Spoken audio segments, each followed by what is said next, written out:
Let's do another electrodynamics problem. Okay, this is number 21 from Chapter 2, 4th edition of Griffiths, Intro to Electrodynamics. But you don't really need to know that. It's a great problem anyway. It says, suppose we have a uniformly charged sphere, and I want to find the electric potential with respect to infinity, both outside and inside the sphere. Okay, so we could do this. Let me show you one way that I'm not going to do this, okay? I'm not going to do this by saying, even though you could, and I will kind of in a little bit, suppose this is the z-axis, and I want to find the electric potential at this point. I could say that V is 1 over 4 pi epsilon naught, the integral of rho dV over R. So all these little pieces have different R values to that, and I can find an expression for that and then just essentially add up the electric potential due to each individual point as I integrate over the volume of the thing. It gets a little complicated. I'm going to kind of do that in a little bit, but the integral would be kind of messy if you just use spherical coordinates. There's a trick you can use, but I might do that later. Okay. So let's do the smart way to do this. The smart way to do this is to find the electric potential V as negative the integral from infinity to, let's call this point B. I'm going to call this on the z-axis, but I'm going to call it point B. So I get it in terms of B, of E dot dl. Okay, so now I need an expression for E. We actually already did this problem. We found the electric field due to a charged sphere.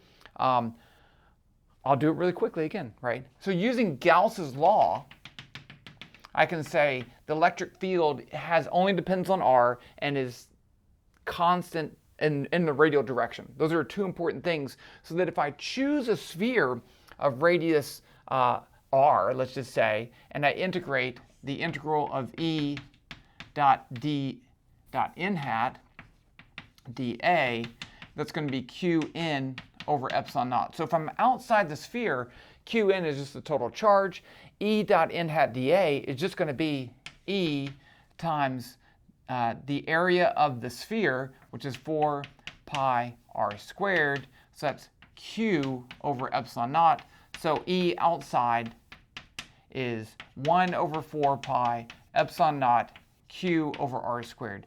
So that's the electric field due to a point charge. So outside of a uniformly charged sphere, as long as it's radially uniform, the electric field looks like just like a point charge. Now inside, if I'm inside the sphere, the only difference is Qn is not the total Q. So I get everything's the same, except Q is going to be equal to the total charge, Qn, is the total charge Q times the volume of this inner sphere, which is 4/3 pi r cubed, divided by the total volume, 4/3 pi big R cubed. So that cancels, and I get Q r cubed over r cubed. And then if I put that in, I get, let's put this E in, is equal to 1 over 4 pi epsilon naught QR over r cubed. And then E out, 1 over 4 pi epsilon naught Q over r squared. And those are the magnitudes. We already assumed the direction. Okay, so we have those. We can now do our integrals. So let's start and do the outside. Because remember, we want to integrate from infinity to some point B along the z-axis. I'm going to use it along the z-axis just to make things look a little bit better. So in that case, I'm going to use Cartesian coordinates. I'm going to say dl is the vector dx, dy, dz. And then so if I take this and dot that, I'm going to get the electric field in the z direction, which is just 1 over 4 pi epsilon naught z squared. So this becomes the integral from negative the integral from infinity to r, I'm going the outside, of E, which is 1 over 4 pi epsilon naught, Q over z squared dz. You can do this too, because really it simplifies down because I'm integrating along the line of x equals 0, y equals 0 if I'm on the z-axis. Okay, and so that just makes things look a lot easier. I skipped a couple steps, but I think we're okay with this. So now if I integrate that, that's not too bad. I get negative 1 over 4 pi epsilon naught q over, no, q, and then I integrate 1 over z squared, I get negative 1 over z from infinity to r. No, wait, I want to do this to some point b. I'm going to do that one later. So b. So b is my variable. The negatives cancel, and I get v is 1 over 4 pi epsilon naught q over b minus q over infinity, which is 0. And so this is outside. And it depends on b. So let's put that over here. V out. 1 over 4 pi epsilon naught q over b. Okay, now we need to do the same thing, but inside. So inside, I need to use this. But remember that it is a path integral. Okay, so let's actually write this.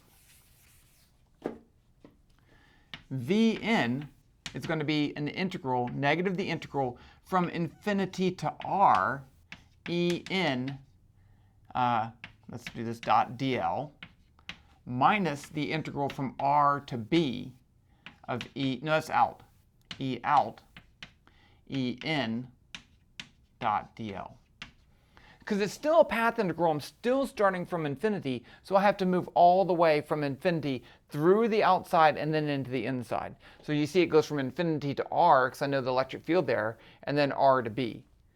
Now, I already did that integral. It's right here, instead of, but up to the value of r. So this is just 1 over 4 pi epsilon naught q over r. That's that.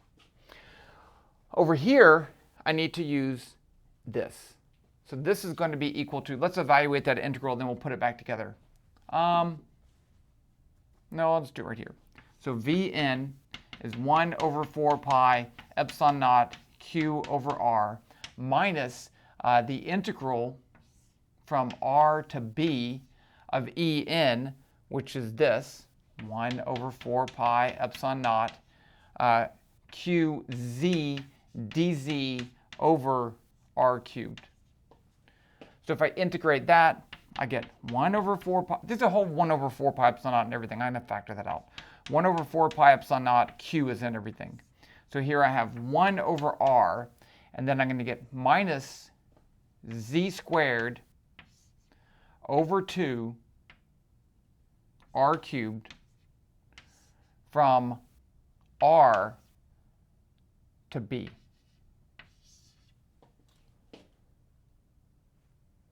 So that is going to be equal to q over 4 pi epsilon naught 1 over r. And then I'm going to get this evaluated at b, so minus b squared over 2r cubed, and then plus r squared over 2r cubed. And that's just 1 over 2r. Okay, so that's my potential inside, that's my potential outside. Let's just go ahead and plot that, just for fun. And I think they did want it. So if I plot this, I'm going to need values. So let's just pick 1 over 4 pi epsilon naught is 1, q is 1, r is 1. Okay. Let's go over here and plot this thing. So I'm going to make a graph, g1 equals graph. I'm using WebV Python. I'll just put the x title as, we'll call it in the z direction, and then the y title as v, and let's give it a width, 400, height, 200. Okay. F1 is g-curve, color equals color.blue. K equals 1, Q equals 1, R equals 1. Now what I'm going to do is I know the answer from in the inside, I know the answer in the outside. So let's plot the inside first and then plot the outside first. This is with respect to infinity. So z equals 0, dz is 0.01. So I need to move it from z is 0 to r and then do it again. So while z is less than r, do the following. I can calculate the potential. I'll just call it v. This is called v1. V1, and it's just this right over here. It's inside. It's k times q times z. No, it's vn. Did I not write that down? That's vn. It's right over here. Oh, that's out. Now we're doing this one first. We're doing this one. Okay. So it's q times k times 1 over r minus z squared over 2 r cubed plus, I could have simplified, 1 over 2 times r. And then we'll plot that. F1 dot plot z v1. Now I need to add a value, increase my value of z. Z equals z plus dz. Let's run it and see if we caused any damage here. Okay, so that seems fine. Okay, now we're going to do the outside. So I will do this again. Let's say while z is less than 2 times r, and I'm going to do the same thing, but now my v1 is going to be k times q over z. And f1 dot plot z v1, z equals z plus dz. And there you go. So that's my potential inside and outside of my solid sphere. Now, let's do this a different way using the same graph and see if we get the same thing. It'll be fun. Okay. So I told you could integrate over the whole volume, right? Well, what if I don't really want to integrate? I just want to kind of integrate. So instead, here's what I'm going to do. I'm going to take my sphere as a bunch of points. The potential due to each point is 1 over 4 pi epsilon naught dq over r. And so r in this case I would need to find. So I'm going to have an observation location, RO. I have a location of each charge, RQ. So r is going to be RO minus RQ. I need to find the magnitude of that, the magnitude of r. And then I can find dV, putting in the magnitude of r right there. And then I just need to add up the electric potential due to all these points. So what if I have 1,000 points in a sphere randomly spread around and I just calculate the potential due to 1,000 points and then I move my observation location? Can we do that? Yes, we can, and we will. Okay, so let's do that in the computer right here. I'm going to use the same code so I can use that same plot. I didn't even save this. I should probably save this. Potential uniform sphere. I will give you the code. Don't worry about the code. You will get the code. If the code is all that you desire, then that's what you shall receive. That was from Star Wars. Okay, so I'm going to leave all this stuff right here. And what I'm going to do is, first thing I'm going to do is to make my points. So I'm going to say n is equal to 0. N is equal to 1,000. So I want to make 1,000 random points, and I'm going to actually draw them. Let's put these in a list. So I'm going to call it Q's is a list. I'm also going to need the charge of each point, which is dq, which is q divided by n.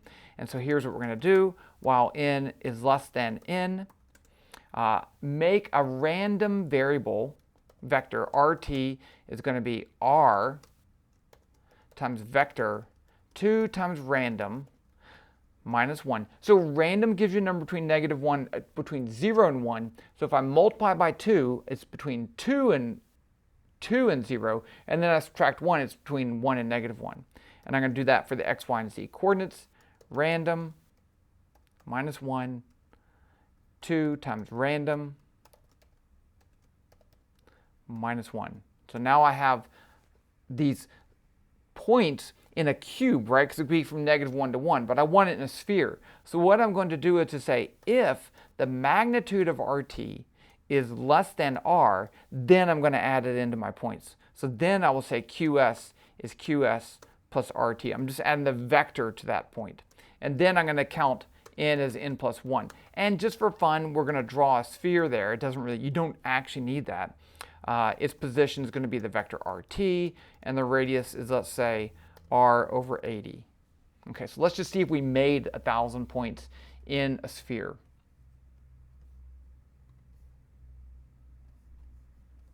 So there's 1,000 points. Do you want to count them?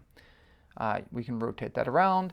It seems spherical, so that's good. Now I can go through with my observation location and calculate R, calculate the potential for each point and add it up. And that's what I'm going to do. And we're going to plot it. So I'm going to start at 2R and move into the you could go either way. So down here, let's add a new curve. F2 is G curve, color equals color dot red, and then we can make a comparison. So I already have my points. I don't need to do that. I need my observation location, RO, is going to be vector. Let's do it in the z direction. 0, 0, 2 times r. And then I need a dr, how much I'm going to move. Dr is going to be the vector 0, 0, negative 0.01, same thing as before. So then I'm going to say while ro.z is less than 0, greater than 0. Ooh, almost made a big mistake there. So I'm moving down to the origin, right? So while it's greater than 0, do the following. So the first thing I want to do is to calculate the vector r. So there's a bunch of them, right? So every time I move, I need to recalculate the potential. So I'm going to set the potential equal to 0 so that I can add it to there. Now I can say for RQT, this is called RQ in QS. So RQ and QS will go through the list QS of all those vectors and call each vector RQ. And that's the vector location of each charge. Now I can calculate the R value. R is RO minus RQ. It's a vector operation, that's fine. Now I can calculate dV. It's going to be K times dQ, don't forget about dQ, divided by mag R. We don't have to worry about R hat and all that stuff because it's a scalar. And now I need to add that. V is V, no capital, plus dV. And that's it. Now I have my potential. I'm going to plot it. F2.plot ro.z, the z component of r, and v. Now I need to move my value of ro. Ro equals ro plus dr. Remember, I give it a negative direction. And that should be it. Let's see if it worked. Sometimes these things don't work. It worked. So here's my moving in this way. It's not perfect, right? Because I only have 1,000 points instead of an infinite number of points. And you can see these little bumps right here. So what would happen is if I get too close to one single point, it's not really it's not technically uniform. Every time I run it, I'll probably get a bump in a little different place. See, different bump. It's kind of cool. Okay, but it did indeed work, and that was indeed fun. I will give you the link to this code. It's down below. I'm just saving it right here. So there you go. Electric potential. Oh, you know what? Let's do something else. I'm not done. Hold that right there. What if it's a shell? What if it's a shell of charge? Let's go back to the board and let's plot the potential for a shell of charge. I just came up with this, right? So what changes if it's now all the charge is on the surface right here? Well, what happens is on the inside, E is 0. So if I want to find the potential in the center, would the potential be 0? And the answer is no, it wouldn't, right? So V inside would be the integral from negative infinity to B, where this is some B distance right there, of E dot dl. And so that's actually going to be the negative the integral from infinity to R of E dot dl, plus the integral negative the integral from R to B of E dot dl. So we know this already. We did that one already. It's 1 over 4 pi epsilon naught Q over R. And this would be 0. So the potential inside would just be like this. This is the inside part. It's constant. So what I want to do is to do that numerically. So let's change our code to make a shell of charge. To do this, what we're going to do is to pick some dr thickness, and I'm going to randomly generate points only if they're in that range while I keep them. So let's do that. Let's just modify the code. I'm going to do this. So let's go up here. While z is less than r, let's just put 0 here. Right? Oh, I didn't change. Sorry. So all I did was add multiply the potential by 0 because now we're in a shell. And I need to change this. So let's make I'm going to call it dr capital R of 0.01. And I'm going to make it there, right? So what I'm going to do is to say, if the magnitude of R is less than R plus dr, and the magnitude of RT is greater than R minus dr, then count the point. Okay, only then. So now I should have a shell of charge, not a solid sphere charge. That's all I had to add. So, oh, I did that wrong. Okay, the blue one's wrong. So here's my shell of charge. You see it's empty, and I did do this wrong. It's not 0 times that. 0 times that plus k times q over r. That's what it should be, right? Because we still had that potential in there. There we go. So the blue curve is the theoretical. This is our exact, our numerical approximation, but they're still pretty good. And you see here, constant potential on the inside. And that's done numerically, right? So that's kind of cool. Yeah, that's kind of cool. So there you go. It's an easy change. So it's like a bonus problem in there. So there you go. Link to the code down below. Talk to you later.